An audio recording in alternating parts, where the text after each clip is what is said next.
In this video, we examine the process of digesting our food. We shall see how biological catalysts called enzymes break these food molecules apart and why they're necessary. Think of our food molecules as a train of trucks all coupled together. Digestion disconnects the trucks so that we can reassemble them in our own way. The breaking takes place by hydrolysis, a reaction where water is added and breaks the link. So let's look at the simplified reaction for each of the foods we eat. Starch is a polymer of simple sugars which are joined by a glycosidic link, COC. When water is added, the link breaks. Proteins are polymers of amino acids and are joined by the amide link, CONC. Water breaks the chain into separate amino acids. The nucleotides in the DNA double helix are joined by phosphate groups. Water once again breaks the link. In the same way, fats are hydrolyzed into glycerol and fatty acids, such as stearic acid used in soap making. Water breaks the link.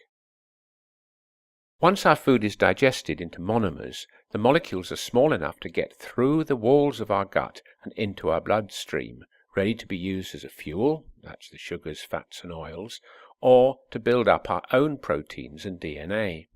But there is a problem. These hydrolysis reactions cannot happen by themselves, even in the warmth of our guts. The bonds are strong, making protein and DNA stable. You would need temperatures of several hundred degrees to break these molecules apart, so this is where the enzymes come in. They are made of protein, following instructions from sections of our DNA called genes, folded up into a very specific shape. The shape is just right for each food polymer to fit in, but as the polymer settles into the shape, the bonds get stretched, allowing the water to come in and break the link.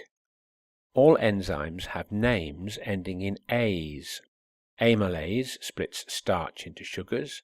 Protease splits proteins into amino acids. Lipase splits lipids, that's fats and oils, into fatty acids and glycerol. And nucleases split nucleic acids into nucleotides. Digestion actually starts in the mouth with our saliva, which contains amylase. So if you chew starchy foods long enough before swallowing, you will gradually find them tasting sweet as the starch is broken into sugar. The next stage of digestion takes place in the strongly acid conditions of the stomach, with protease to break the proteins into amino acids. Finally, the pancreas secretes enzymes so that the remainder of the breaking apart can take place in the small intestine, where the broken bits can enter the blood. The human gut is unable to digest cellulose, the fibrous carbohydrate that forms the structures of plants, and we call this roughage. It helps to keep the food flowing through the gut, and it comes out as feces.